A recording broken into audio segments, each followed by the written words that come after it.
Bismillahirrahmanirrahim. Assalamualaikum warahmatullahi wabarakatuh.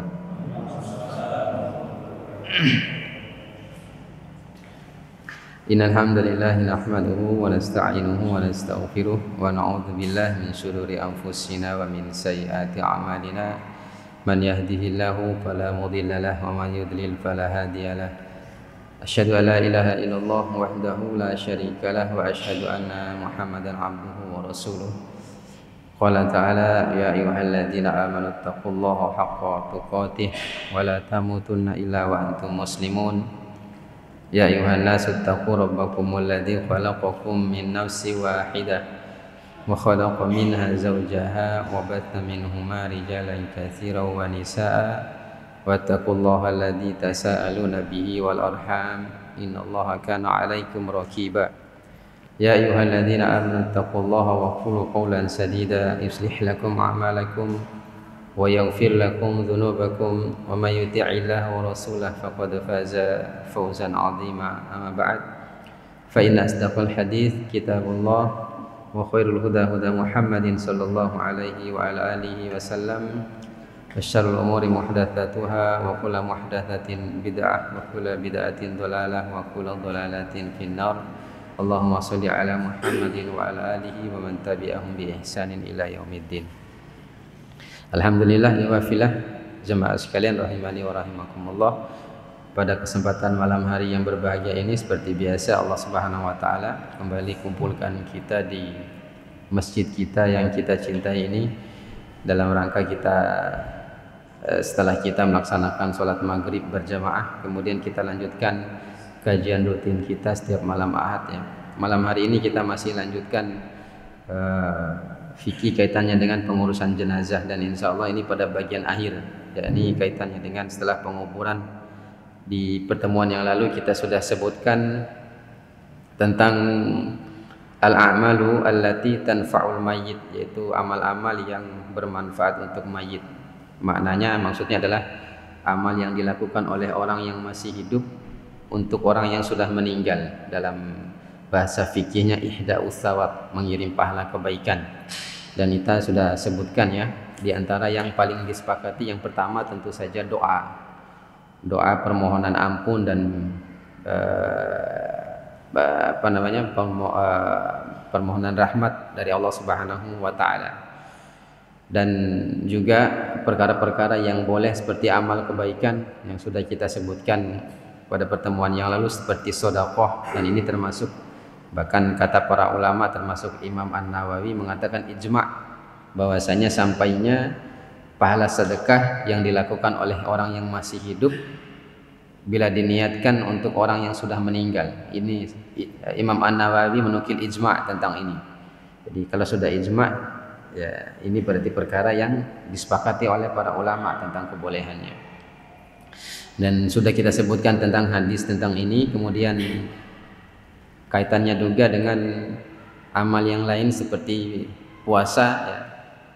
Sebagaimana riwayat Imam Bukhari dan Imam Muslim juga sampai, termasuk juga ibadah haji, begitu juga ibadah haji juga riwayat Imam Bukhari, dan kita sudah sebutkan dalilnya pada pertemuan yang lalu. Kemudian termasuk Sholat ternyata boleh ya. Dan dulu pernah saya baca di fatwa Imam Ibnu Taimiyah ya, termasuk Ibnu Taimiyah adalah salah satu ulama yang bermadzhab Hambali, dan memang mayoritas madzhab Hambali yang berpendapat ini ya. Salah satunya Ibnu Taimiyah ya, yang mengatakan seluruh amal kebaikan seorang yang masih hidup bila dia niatkan untuk orang meninggal, pahala itu sampai, baik itu sedekah, haji, umroh, puasa, termasuk sholat, kata Imam Ibnu Taimiyah rahimahullah ta'ala. Dan ternyata juga dalam fatwa itu tidak disebutkan dalil, dan ternyata ada dalilnya dari hadis riwayat Imam Ad-Daraqutni yang disebutkan oleh Said Sabiq di sini tentang seorang laki-laki yang bertanya kepada Nabi Sallallahu Alaihi Wasallam ya tentang orang tuanya yang meninggal. Dia mengatakan, sesungguhnya saya ini dulu selalu berbakti kepada kedua orang tua saya ketika masih hidup ya, kata sahabat ini. Kemudian dia bertanya kepada Rasulullah, lalu bagaimana caranya untuk aku berbakti untuk keduanya setelah keduanya meninggal? Maka Nabi mengatakan salatlah, ya, salatlah kamu salat, ya, sebagaimana kamu salat dan niatkan untuk mereka. Begitu juga kamu puasa sebagaimana kamu puasa dan niatkan untuk mereka, kata Nabi sallallahu alaihi wasallam. Nah, kemudian yang keenam, yang terakhir itu adalah pahala bacaan Al-Qur'an, ya. Dan ini menurut mayoritas ulama juga sampai, termasuk menurut mazhab Hambali, Imam Ahmad mengatakan sampai bacaan pahala bacaan Al-Qur'an untuk mayit, ya, sampai. Dan ini banyak sekali perkataan ya yang sudah kita bacakan kemarin, tidak perlu kita ulang kembali. Nah, kemudian kita lanjutkan sekarang kaitannya dengan mengirim pahala kebaikan ini, yaitu ihdaus tsawab ini, yang menjadikan manfaat atau bisa sampai itu adalah kuncinya ada di niat kita yang beramal. Ada di niat kita yang beramal. Di sini disebutkan wala budda min niyatil fi'li anil mayyit. Wajib bagi seseorang yang ingin mengirimkan pahala itu, pahala kebaikan itu, wajib dia niatkan amal itu untuk mayit. Jadi ketika beramal kita niatkan untuk si mayit. Qala Ibnu Uqail, Ibnu Aqil mengatakan bahwasanya idza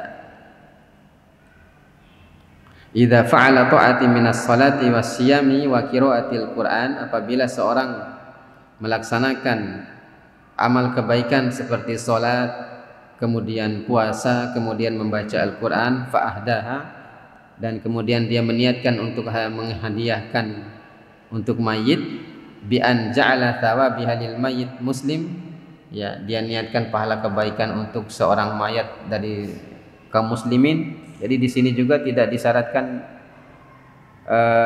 orang dekat, baik orang tua, adik, kakak yang mungkin yang sudah meninggal, kerabat kita, atau orang lain boleh saja, tidak masalah, tidak masalah.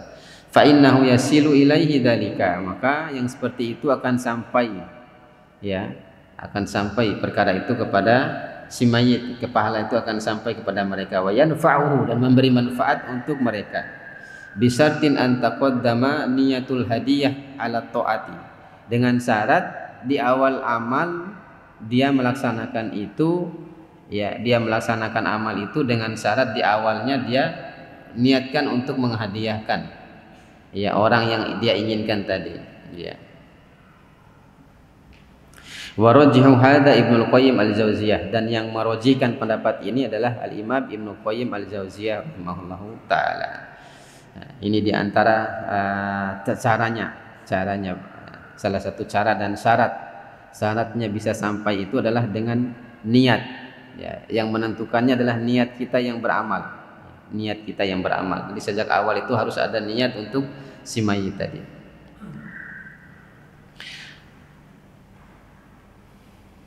Kemudian afdalu ma yuhda lil mayit, apa sedekah yang terbaik untuk mayit? Apakah sedekah yang terbaik untuk mayit? Ya, yang sudah kita sebutkan, ya, pada pertemuan yang lalu, bahwasanya Nabi SAW ketika ditanya, bolehkah saya bersedekah untuk orang tua saya yang meninggal ya Rasulullah, Nabi mengatakan boleh, ya, sudah kita bahas hadisnya. Kemudian sahabat itu bertanya lagi, ayu sedekatu afdol, sedekah apa yang paling baik ya Rasulullah? Maka Nabi menjawab, saqiyul ma, beri air minum, beri minum, sedekah air, ya. Maka di sini dijelaskan oleh Al-Imam Ibnu Qayyim al-Jauziyah rahimahullah taala, beliau mengatakan, kila, dikatakan, kata Ibnu Qayyim, al-afdalu ma kana anfa'u fi nafsi, yang afdol itu tidak hanya air sebagaimana yang disabdakan oleh Nabi, ya, karena dulu mungkin Nabi mengatakan sedekah air yang paling afdol itu adalah pada saat itu air memang perkara yang paling langka, paling mahal, paling dibutuhkan oleh orang pada saat itu. Maka Ibnu Qayyim mengatakan di sini, ya, jadi sedekah yang paling baik itu adalah apa yang menjadi manfaat pada saat itu, yang dibutuhkan pada saat itu. Fal atik anhu, ya, boleh bisa jadi membebaskan budak, ya. Was-shadaqah, atau sedekah. Afdalu minas siyam, atau sedekah, bisa jadi sedekah itu akan lebih baik daripada puasa. Jadi bisa jadi kita mengirim pahala sedekah itu lebih baik dibanding kita mengirim pahala puasa, kata Ibnu Qayyim rahimahullah taala. Wa afdalus shadaqu ma shadaqat hajah minal mutasaddiq alaihi wa kanat daimah mustamarrah. Dan sedekah yang paling baik adalah sedekah yang orang butuh pada saat itu, ya, yang orang butuhkan pada saat itu. Wa minhu qaulun Nabi sallallahu alaihi wasallam, di antaranya sabda Nabi sallallahu alaihi wasallam, afdhalus shadaqah saqiyul ma. Ya, sebagaimana sabda Nabi sallallahu alaihi wasallam adalah sedekah yang terbaik adalah memberi air minum, memberi minum. Ya, sedekah memberi minuman. Ibnu Qayyim mengatakan wa hadza fi maudhi' yaqulu fihi al-ma yuksaru fihi al-'atash. Di sini bisa dikatakan bahwasanya Nabi mengatakan sedekah air yang paling baik itu disebabkan karena pada saat itu orang sedang membutuhkan air. Banyak orang yang kehausan, orang sedang membutuhkan air. Makanya Nabi mengatakan sedekah yang paling baik adalah memberi minum. Wa illa ya fasaqiyul ma'u 'alal anhari ya wa alqanala yakunu afdalu min it'ami ta'ami indal hajah. Ya, kalau tidak demikian, ya, maka bisa jadi sedekah seperti mengalirkan sungai atau memberi makan, atau sedekah memberi makan itu lebih bermanfaat, lebih baik apabila memang ada kebutuhan pada saat itu. Jadi maksudnya di sini adalah sebagaimana sabda Nabi, sedekah memberi air itu ada sedekah yang terbaik dalam memberi air. Ini menunjukkan tidak mesti air, ya. Apalagi di zaman kita ini kayak ini 500 perak ini sudah dapat 1000, sudah dapat 2 ya, yang dingin lagi ya, dari kulkas lagi ya. Maka para ulama berpendapat bahwasanya ya pada saat itu air, tapi hari ini bisa jadi berbeda ya, bisa jadi bersedekah mengalirkan sungai lebih membuat irigasi dan seterusnya itu lebih bermanfaat dibanding hanya sekedar memberi air, atau memberi makan juga lebih bermanfaat dibanding hanya memberi air. Dari intinya adalah bagaimana sedekah itu memenuhi hajat, ya, memenuhi hajat seseorang.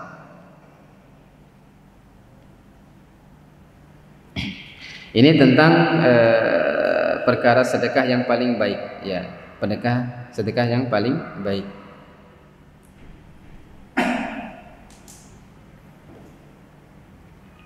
Ibnu Qayyim juga mengatakan wa kadzalika du'a wal istighfaru lahu idza kana bisidqin minad da'i wa ikhlasin wa tadarru'in fa huwa fi mawdi'il afdal minas shadaqati anhu kas-shalah 'alal janazah. Ya. Begitu juga kalau seseorang itu ya mendoakannya, memohonkan ampun untuknya dengan ikhlas, dengan jujur, dengan ikhlas, dengan penuh ketundukan, itu lebih baik ya dibandingkan dia bersedekah yang lain, bersedekah dalam perkara yang lain ya. Seperti misalnya dia sholat untuk jenazah ya, dia sholat untuk jenazah juga itu termasuk sedekah dari kita. Ya, kita niatkan, kita bacaan itu kan permohonan ampun semua, ya, termasuk sholat itu. Ya, sholat itu adalah kan perbuatan kita kan, perbuatan kita. Itu kaitannya dengan perkara ini. Kemudian pembahasan selanjutnya adalah di sini ringkas sekali pembahasan ini. Ihda'us sawabi ila Rasulillah sallallahu alaihi wasallam, yaitu mengirim pahala kebaikan untuk Rasulullah sallallahu alaihi wasallam. Apakah ini boleh apa tidak? Ya, kalau kita mungkin sering dengar orang-orang tua ya doa, acara-acara doa ya. Orang tua tuh biasanya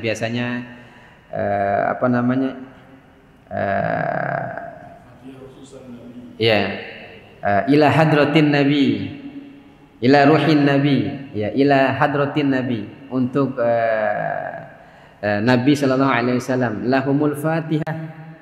Ya, Al-Fatihah kan itu kan bacaan dia disebutkan untuk Nabi juga. Nah, apakah yang seperti ini dibolehkan? Apakah secara umum tadi diboleh dan termasuk Nabi dibolehkan?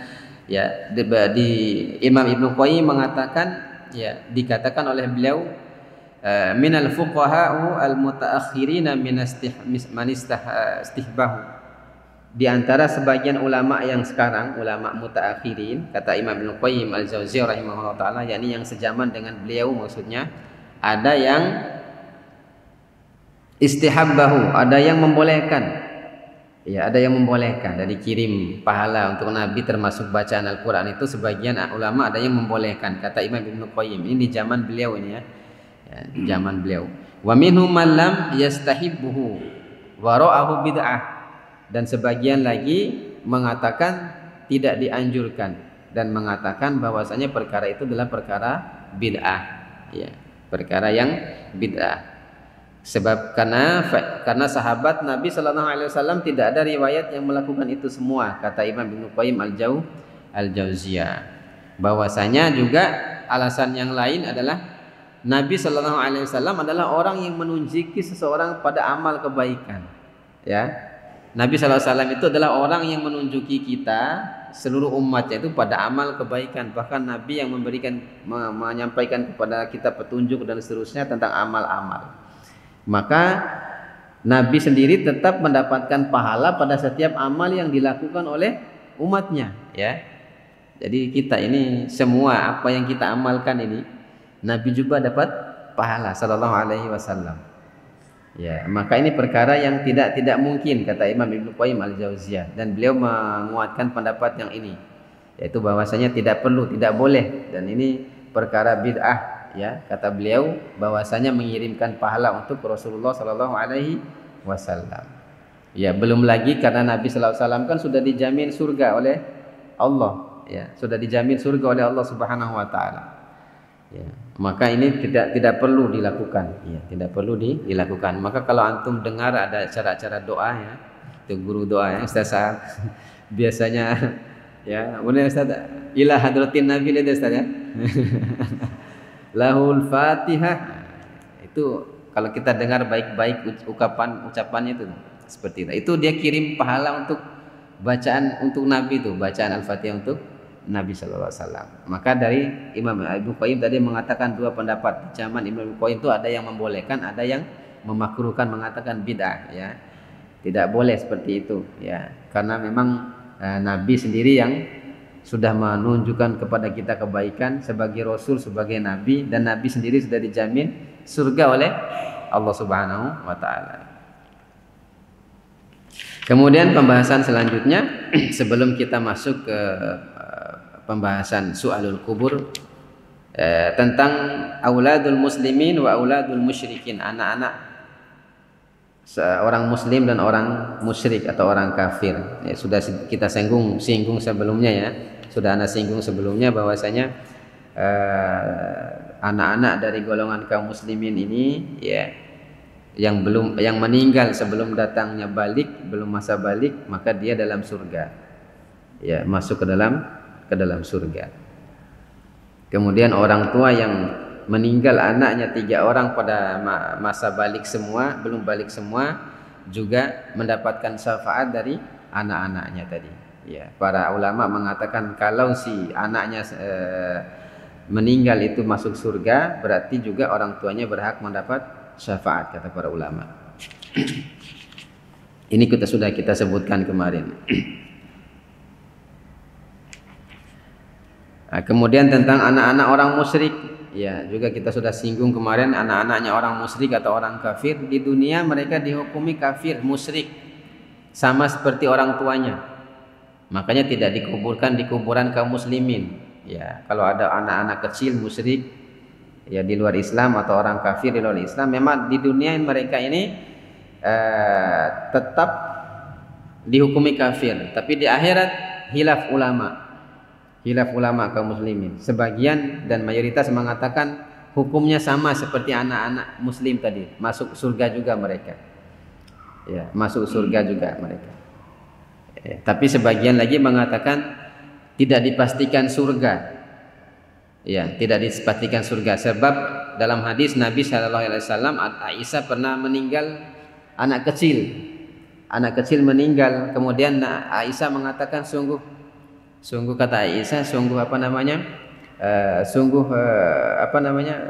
bergembira engkau wahai anak, wahai fulan. Sesungguhnya kamu masuk ke dalam surga, kata Aisyah. Maka Nabi melarang Aisyah jangan mengatakan seperti itu. Karena Allah Subhanahu wa taala sudah menetapkan seseorang itu sebelum diciptakan apakah dia masuk neraka atau surga. Ya. Nah, ini dalil para ulama yang mengatakan tidak dihukumi. Makanya sebagian ulama ada yang mengatakan anak-anak kecil ini termasuk dalam 4 golongan yang diuji itu. Anak-anak kecil dari golongan musyrikin, kafir maksudnya, bukan kaum muslimin. Kalau kaum muslimin, mayoritas ulama ya sudah berpendapat bahwasanya mereka ini masuk ke dalam surga. Ya. Tidak ada yang selisih ya tentang perkara ini. Tapi yang musyrik ini, yang kafir ini ada selisih. Tapi mayoritas mengatakan sama. Hukum mereka sama, masuk surga sebagaimana anak-anak kaum muslimin.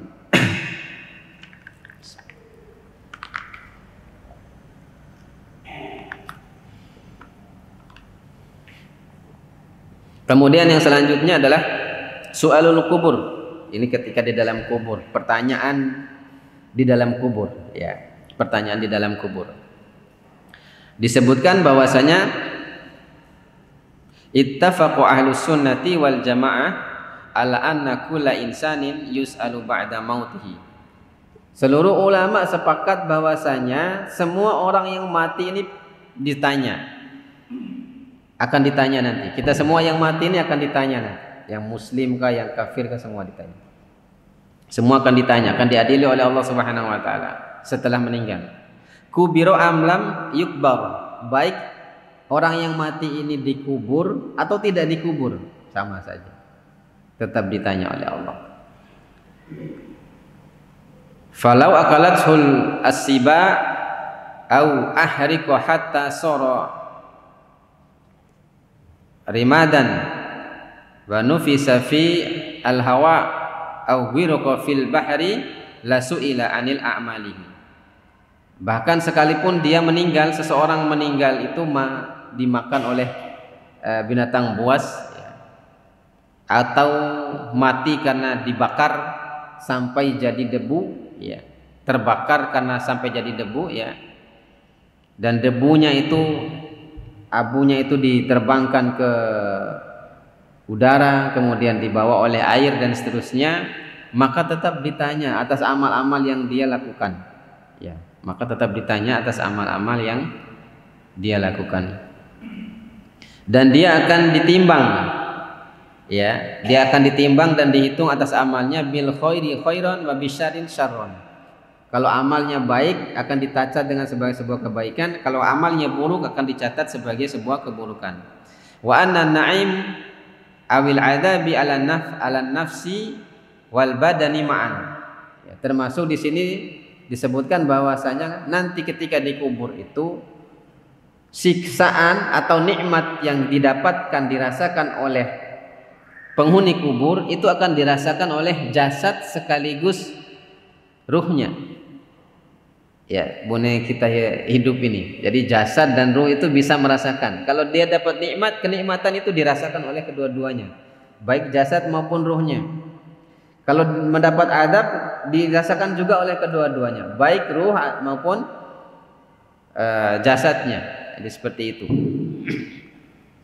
Al-Imam Ibnu Qayyim rahimahullah ta'ala mengatakan madhabus salafi al-immatu wa a'immatuha, bahwasanya madhab salaf dan para imamnya annal mayyit idza mata yakunu fi na'imin au adzabin, bahwasanya seseorang itu bila meninggal dia akan mendapatkan nikmat atau azab, tergantung amalnya, dia akan mendapat nikmat atau azab. Wa anna dzalika yahsilu li ruhihi wa badanihi, dan semua itu bisa dirasakan oleh ruh dan badannya sekaligus. Ya, bisa dirasakan ruh dan badannya sekaligus. Wa anna ruha tabqa ba'da mafaraqatul al-badan, dan ruh itu akan dikembalikan ya setelah meninggalkan jasad. Jadi kan awal kan ketika mati kan ruh kita meninggalkan jasad ya. Nah, nanti ruh itu akan dikembalikan lagi oleh Allah Subhanahu wa taala pada jasad kita. Ya, pada jasad orang yang meninggal. muna'amatan au mu'adzabatan, baik dia mendapatkan nikmat atau mendapat siksa. Wa annaha tattasilu bil badani ahyanan, ya, wa yahsilu lahu ma'ahan na'im awil adzab, ya. Maka jasad dan ruh tadi itu akan kembali sesuai dengan kehendak Allah Subhanahu wa taala. Jadi ti hanun caun ani enggak selalu, jadi ruhnya itu enggak selalu di jasadnya itu. Ya, kadang dia naik pergi ke tempatnya, datang lagi dan seterusnya seperti itu. Ya, intinya akan mendapatkan siksa atau mendapatkan nikmat. Ya. Summa idza kana yaumul qiyamati al-kubra, ya, u'idatil arwah ilal ajsad. Kemudian nanti baru, ya, ketika nanti pada pada kiamat kubro, ya, pada kiamat besar, baru semua jasad, baru semua ruh dan jasad ini dikumpulkan, ya, dikembalikan lagi secara utuh, kemudian semua dibangkitkan nanti. Jadi setelah nanti hari kiamat baru semua bangkit keluar dari kubur itu. Ya, dalam surat apa itu? Anda lupa namanya. Surat Al-Adiyat. Ya. Fa idza bu'thira ma fil kubur wa hussila ma fis sudur. Ketika semua dibangkitkan dari kubur dan semua yang ada dalam hati itu ditampakkan oleh Allah Subhanahu wa taala. Jadi dalam hati kita itu kan ditampakkan oleh Allah Subhanahu wa taala. Ya, kaitannya dengan amal hati itu sudah kita bahas kemarin di musola di Raudatul Jannah, ya. Itu tafsir terakhir surat Al-Baqarah, ya. Di situ yang berkaitannya dengan masalah hati kita itu akan dihisab oleh Allah Subhanahu wa taala. Dan para sahabat merasa berat ketika turunnya ayat itu, ya, ketika turunnya ayat itu. Jadi ini, ya, jadi ketika nanti baru dikembalikan jasad secara itu tuh maknanya sebagian ulama ini hilaf, apakah kembalinya jasad, ruh ke jasad itu dalam kubur itu secara utuh atau tidak. Sebagian mengatakan secara utuh, sebagian juga mengatakan cuman sebagian saja, dalam artian tidak sempurna seperti kehidupan kita sekarang ini. Yang intinya, ya, antara kita dengan alam kubur itu ada barzakh. Makanya alam barzakh mereka ini. Jadi alam itu ada 4, kata Imam Ibnu Qayyim. Yang pertama alam rahim. Rahim itu oleh Ibnu Qayyim disebut alam sendiri, ya. Alam yang terpisah. Kemudian yang kedua, ya, dunia ini yang kita hidup ini. Kemudian yang ketiga barzakh, dalam kubur. Jadi ini yang memisahkan antara dunia dan akhirat itu. Jadi yang di dunia ini tidak bisa tahu perkara di kubur yang kaitan dengan akhirat. Nah, setelah di barzah ini, di alam kubur, baru nanti akhiratnya yang di situ akan selama-lamanya. Jadi 4 alam itu menurut Imam Ibnu Qayyim Al-Jauziyah rahimahullah taala.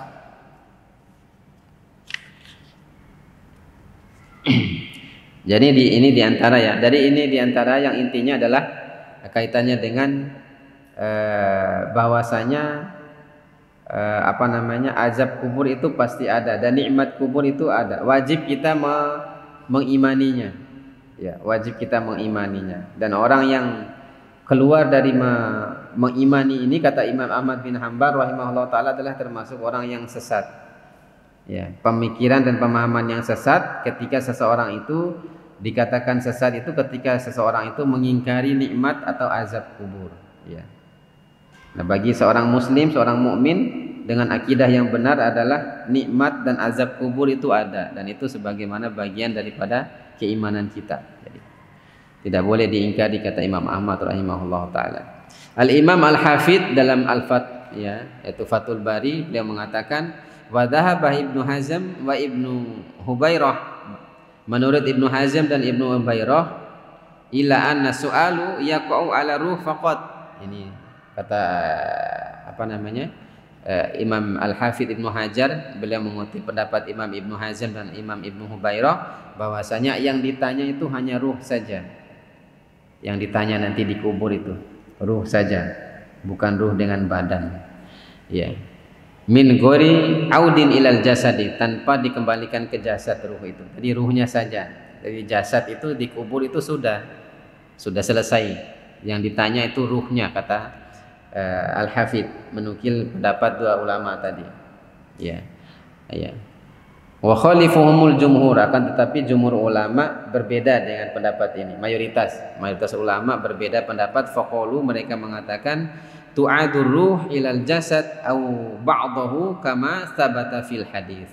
Bahwasanya yang benar adalah ruh itu dikembalikan ke jasad. Ya, ruh kita nanti ketika saya meninggal atau seorang meninggal itu menurut sebagian ulama ya, yang dikutip oleh Al-Hafidh Ibnu Hajar tadi, bahwasanya yang ditanya hanya ruh saja. Tapi mayoritas ulama berpendapat bahwasanya ketika nanti selesai dikubur, orang-orang sudah pada meninggalkan kubur, datang malaikat itu, kemudian ruh dikembalikan ke jasad. Itu mayoritas ulama berpendapat. Hanya saja bedanya ada dua pendapat, apakah ruh ini dikembalikan secara sepenuhnya atau separuhnya saja, dalam artian kehidupan tidak hakikatnya seperti kita sekarang. Itu saja yang menjadi perbedaannya, sebagaimana yang disebutkan dalam hadis, kata beliau. Maka di sini dikutip satu hadis ya, satu hadis yang menguatkan pendapat ini, bahwasanya hadis ya riwayat Imam Ahmad ya dalam Sahih Abi Hatim, dia dari Sahih yaitu dari Abi Hatim, anna Nabi sallallahu alaihi wasallam bersabda, bahwasanya Nabi bersabda, innal mayyit idza wudi'a fi qabrihi innahu yasma'u khafaqani alihim hina yuwalluna anhu. Ya, ini hadis tentang kaitan pakai sandal kemarin ya. Bahwasanya orang yang dikubur itu setelah semuanya orang yang mengantarkan mayat tadi itu pergi ya, maka si mayit itu bisa dengar suara sandal-sandal yang orang-orang yang pergi itu. Ya, ini sudah kita bahas kemarin tentang hadis-hadis yang seperti inilah yang dipakai oleh mayoritas ulama tentang kebolehannya memakai sandal dalam kubur itu. Ya, kata beliau seperti itu. Kemudian Nabi mengatakan setelah orang-orang yang mengantarkan jenazah itu pergi, ya, dan didengar oleh si jenazah dalam kuburnya, fa in kana mu'minan kanatis shalah inda ra'sihi. Maka kalau dia seorang mukmin, ya, kalau mayit itu seorang mukmin, maka amal solatnya akan menjaganya di bagian kepala, kata Nabi. Jadi solatnya itu akan menjaganya di bagian kepala, akan duduk di bagian kepala si mayit. Kemudian wasiyamu an yaminihi, dan pahala puasanya akan duduk di samping kanannya, kata Nabi sallallahu alaihi wasallam. Wa zakatu an shimalihi, dan zakat akan menjaganya di samping kirinya, dan pahala zakat akan menjaga di samping kiri.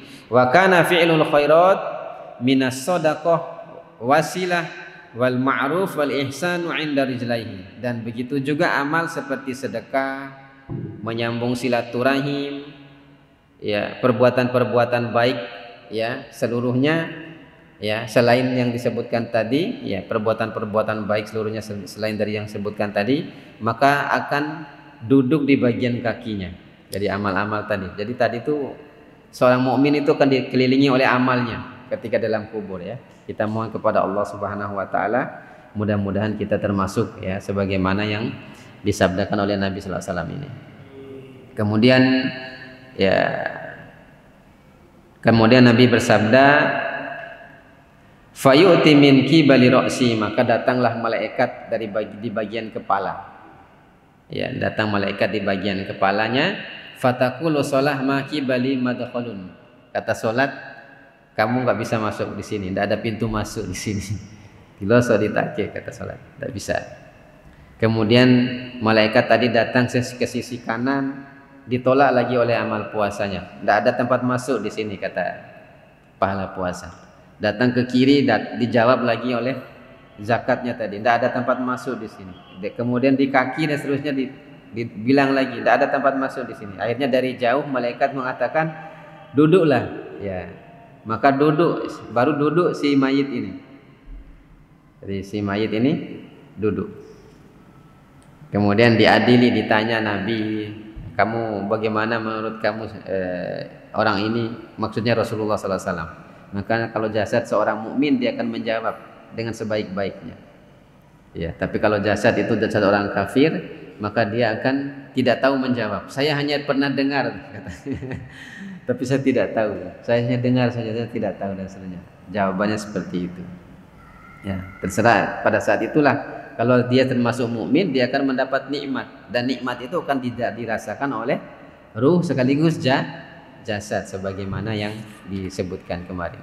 Yang disebutkan tadi. Ini masih ada sedikit sebetulnya. Sudah Isya ya. Dan seterusnya dan seterusnya. Intinya adalah pada pembahasan yang sekarang ini adalah pertanyaan kubur yang wajib kita yakini adalah bagaimana kubur itu ada isinya, yaitu nikmat atau sengsara, tergantung amal kita saat kita hidup. Kemudian yang juga yang menjadi pembahasan di sini adalah tambahannya adalah apakah di kubur itu akan mendapatkan siksa atau nikmat itu yang dirasakan oleh hanya ruh saja atau ruh sekaligus jasad, yang mayoritas ulama mengatakan ruh sekaligus jasad ya, yang mereka berselisih apakah seluruh ruh itu dikembalikan atau tidak, itu hanya perselisihan, tapi semuanya dua-duanya dirasakan oleh ruh dan jasad sekaligus. Insya Allah kita akan bahas ya, mungkin kita akan singgung sedikit nanti kelanjutannya tentang tempat tinggal ruh. Ya, nanti ruh itu akan ada tempat tinggalnya masing-masing. Jadi ada tempat tinggal masing-masing. Setelah itu baru kita bahas pembahasan selanjutnya. Ya, demikian yang bisa Ana sampaikan ya. Ada salah-salah kata Ana, mohon maaf. Aku qouli hadza astaghfirullah li wa lakum subhanakallahumma wa bihamdika asyhadu an la ilaha illa anta astaghfiruka wa atubu ilaik. Wassalamualaikum warahmatullahi wabarakatuh.